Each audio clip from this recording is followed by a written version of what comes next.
trying to kill me. You know, Diddy and Jay-Z, Auntie Sean and Auntie Yolanda. No matter how many contracts you try to take out on my life, no matter how many times you try to threaten my family or threaten people to stay away from me, no matter how many things you try to do to me and how many things you've tried to do to me, it ain't working. Don't play with somebody that you know got the drop on you. This is not paranoia. This is not a conspiracy theory from someone who lost touch with reality. This is a warning from someone who was there. And when you piece together what he's been saying for years with what's coming out now, you realize Orlando Brown wasn't crazy. He was terrified. No matter how many contracts you try to take out on my life, no matter how many times you try to threaten my family or threaten people to stay away from me, no matter how many things you try to do to me and how many things you've tried to do to me, it ain't working. Don't play with somebody that you know got the drop on you. He's not talking theoretically, he's talking about survival. But here's what nobody connected until now, and he did. But the cost of getting out was everything. His reputation, his career, his credibility, and by the time anyone was ready to listen to him, they'd already spent years laughing at him. Today, we're connecting the dots that Orlando Brown laid out in plain sight. How he ended up in the inner circle of one of music's biggest predators, what he witnessed, and why the industry made absolutely sure nobody would believe him. Orlando Brown didn't just stumble into the machine, he was fed into it. By the time most people knew him as Eddie Thomas on That's So Raven, he had already spent his entire childhood moving through Hollywood's infrastructure. Family Matters, Two of a Kind with the Olsen twins, small roles, big exposure. By age 13, when That's So Raven launched, he wasn't a kid entering the industry. He was a kid who'd already been shaped by it, and the industry knew exactly what it was doing. When you were a young man, your your godfather actually pushed you towards the acting career, and he convinced your mom. Your mom saw all the potential in it.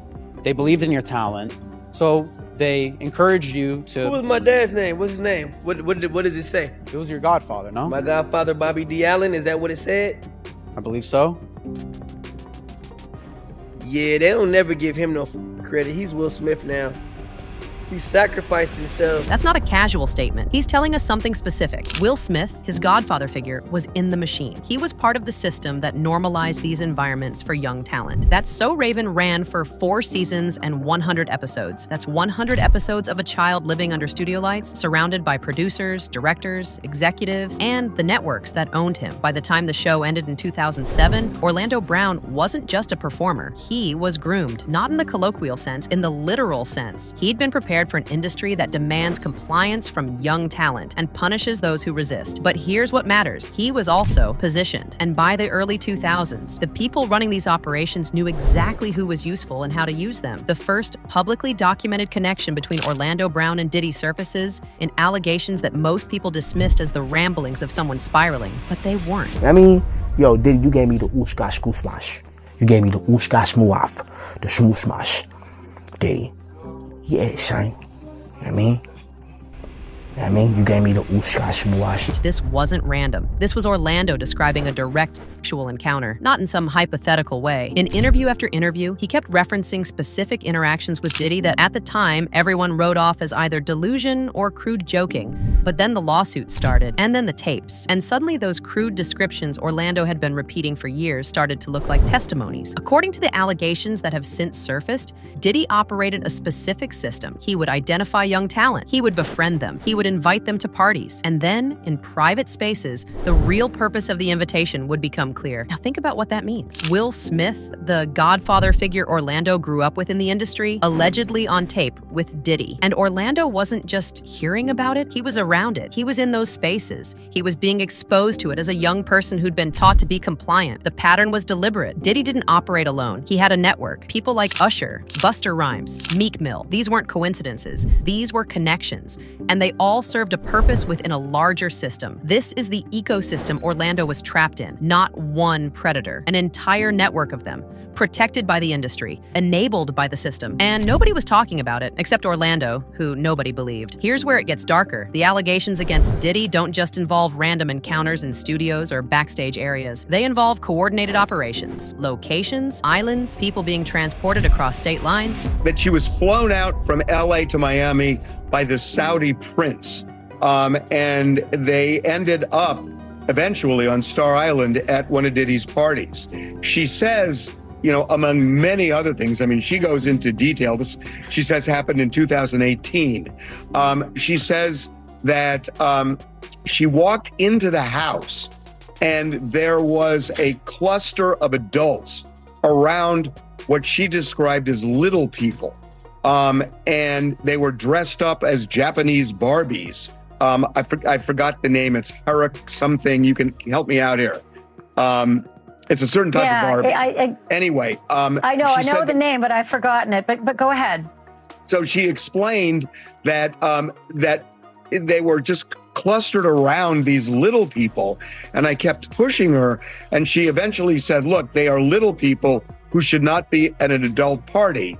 And I pushed her, and it was apparent what she was saying is they were minors. Star Island, Miami, one of Diddy's known locations for these operations, but it wasn't just Star Island. Multiple locations, coordinated transport, young people and sex workers being moved. This is trafficking. This is organized abuse. And these operations didn't just happen randomly. They were structured. They had logistics. They had people facilitating them. Now here's the critical question. Where was Orlando in all of this? The transcripts don't explicitly state that Orlando was on an island, but they establish several critical things. First, Orlando was in Diddy's inner circle from a young age. Second, he was present at parties where these activities occurred. Third, he witnessed things he's been trying to describe for years. Fourth, and most damning, he escaped. And the moment he started talking about it, the industry and the people connected to Diddy moved to discredit him. A slave. That's the language being used. Not a friend, not a collaborator, a slave. And Jonathan AI wasn't the only one describing this dynamic. Multiple people have come forward describing coordinated abuse, threats, and control. Here's what's crucial to understand. Orlando Brown's descent into publicly documented chaos didn't happen in a vacuum. It happened in a very specific context. By 2007, when That's So Raven ended,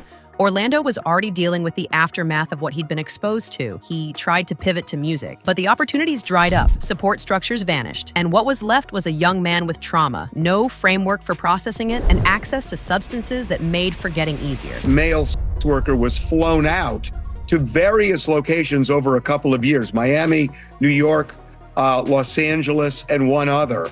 And they would meet in hotel rooms, and Diddy would often watch as he would have sex with this woman who was associated with Diddy. This wasn't random chaos. This was a man in crisis trying to survive, and the media covered it as entertainment. But here's what the media didn't cover. Orlando kept talking, even as his life fell apart, even as people mocked him, even as his credibility was being systematically destroyed. He kept saying the same things about Diddy, about the parties, about what he witnessed, about what happened to him. The system was brilliant in how it worked. You don't silence someone by locking them up. You silence them by making them look crazy. You let them talk. You let them talk loudly, and then you ensure that nobody takes them seriously because their delivery is erratic, because they've got substance issues, because they're clearly unstable. Orlando Brown became the perfect, unreliable narrator, not because his claims were false, but because his trauma was real enough to distort how he communicated about it. And Diddy got to keep operating because Orlando's warnings were buried under the noise of his own breakdown. This is institutional silencing, not through direct censorship, but through strategic character assassination. And then, in 2023, Diddy was arrested. The tapes started circulating. The lawsuits started flying. Federal investigators began unsealing documents, and suddenly people went back and looked at the old clips of Orlando Brown. Even Raven, who'd worked alongside him on That's So Raven,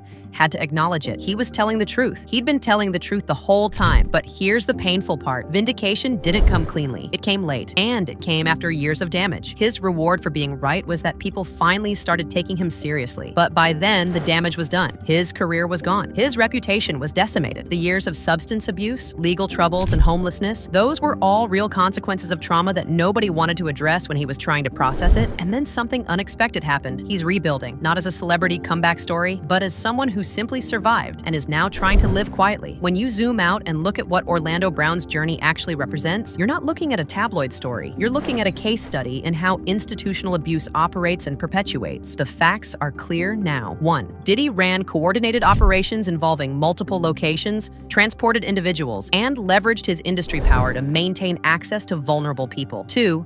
This wasn't a solo operation. People like Will Smith, Usher, Busta Rhymes, Jay-Z, and others were connected to these networks in various capacities. 3. When someone from inside the system tried to speak about it, when Orlando Brown started telling what he'd witnessed, the response wasn't investigation. It was character assassination. 4. The machinery of the industry protected the perpetrators and punished the witness. And that last point is the one that should haunt you. Orlando Brown was a child when he entered this world. By the time he was old enough to realize something was profoundly wrong, he was already trapped in a system designed to isolate him and ensure his silence. When he finally did speak, chaotically, messily, in ways that invited ridicule, nobody listened. Not because what he was saying wasn't credible, but because the system had already ensured he looked incredible. That's the real horror here. There will be a next story. There are probably dozens of stories right now that we're not hearing, because the people living them are being systematically discredited in real time. Orlando Brown escaped, but he didn't escape unscathed. And that's the cost of speaking truth inside a system built on protecting lies. Now you know what he was trying to tell you.